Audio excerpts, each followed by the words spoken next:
I believe when you understand the power of your mind, you just won't allow yourself to be exposed to any and everything, because our subconscious mind is literally like a sponge, just like a garden. It doesn't know any right or wrong. It accepts everything as truth. You use your conscious mind to rebuttal. You use your conscious mind to challenge things you do not want to take root in your subconscious life, right? Because you got to understand what you see out of your eye gate, what you hear out of your ear gate, and what it comes out of your mouth gate is dictating your life. You're going to become the very things that you are looking at, the very things that you are listening to, and the very things that you are saying. And we think a lot of stuff is insignificant, especially on the social media thing. And that's why I have learned is really God put me on discipline. You not being on social media like that. You're not following everybody, because you don't need to put yourself in an environment to be exposed to certain things I never called you to be exposed to. Now you over here fighting things I never called you to fight, because you exposed yourself to a dimension you was never supposed to see nor listen to. You become exactly what you are exposing yourself to. And a lot of people are not aware of this. A lot of people don't understand the power of their mind. So they use their mind to kill themselves, because they don't understand that what you are listening to, what you are looking at, what you are exposing yourself to, you just flipping on the internet, seeing all type of stuff. Don't realize you are becoming the very thing. And I want you to think about it. When you plant a seed, right, you don't see the fruit of that thing, right? You don't see the plant of that thing right away. No, it's after a while you begin to see the fruit of it. You begin to see the behavior of that seed, right? Of that video you watch, of that thing, of whatever it was that took root in your subconscious mind. You don't see it until later. But later, it's a stronghold. Later, and then if you're not even aware of this, a lot of people are not aware. This is why we are destroyed, because of what we don't know. We don't know how we operate. We don't know how our mind is. So we expose ourselves to any and everything. We just out there. We just taking it all in.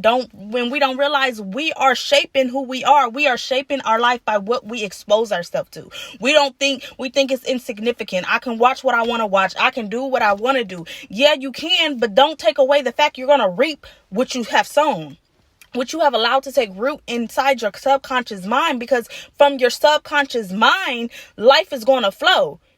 You got to guard yourself. You got to guard yourself with all diligence. Sometimes we forget that it is a spiritual war and it just being played out in a carnal sense. But if we're carnal, we just gonna think carnal with it. But if you're spiritual, you're gonna understand it and be like, okay, I see this. So guard yourself. Not everything should be able to come up on your eye gate, your ear gate, and even out your mouth gate. But you got to understand, it's first going to go through your eye gate and your ear gate, because from the abundance of the heart, the mouth is going to speak. So the seeds is being planted through your eyes and your ears. And then when it plants, and then it's going to come out your mouth. So that's what's shaping your life, by what you see, what you hear, and then eventually what you say. You're going to use your power that's in your tongue to shape exactly what you've seen and what you heard. And you're not guarding yourself. A lot of times when I first started this walk with Christ, a lot of stuff he was like leading me to do, I thought it was very insignificant. You feel me? You always got that one where you doing too much. It don't take all that until you realize your life is the way it is because of yourself. Okay? What you keep doing, what you keep using your power and your ignorance. I have learned mankind think we so smart that we're actually dumb. Okay, because we are foolish. We so smart in the carnal things, but spiritually we are dumb. That it don't take that much.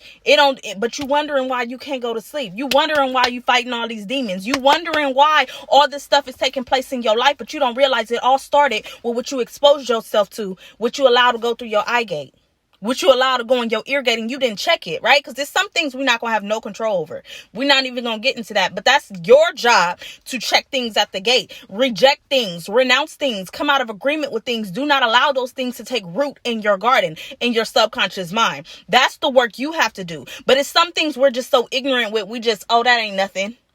And God showed me, okay, we're going to see how significant you think this is, because it's the little things that build up. That young lion, it's called the young lion. It starts off little. You feel me? When a thing is a baby, you know, you can push it around. You can do what you want to do with it. It ain't nothing. It's baby. I can control this until that little baby eventually just start getting bigger and bigger and bigger until that thing can now devour you.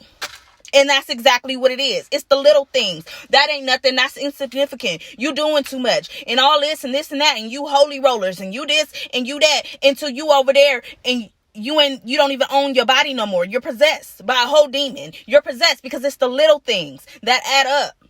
You keep thinking it's not that much. It's whatever.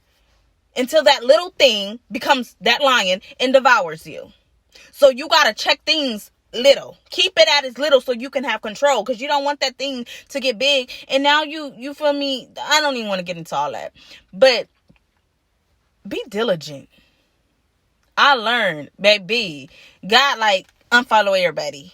Don't even get on social media. You feel me? Use it as an advantage. You don't need to get on that, because especially while you're building yourself, right? Because it's a process for everything, a season for everything. When you are building yourself, when you're building your spirit, man, when you are learning and walking with Christ, as they say, a babe in Christ, you gotta get off everything.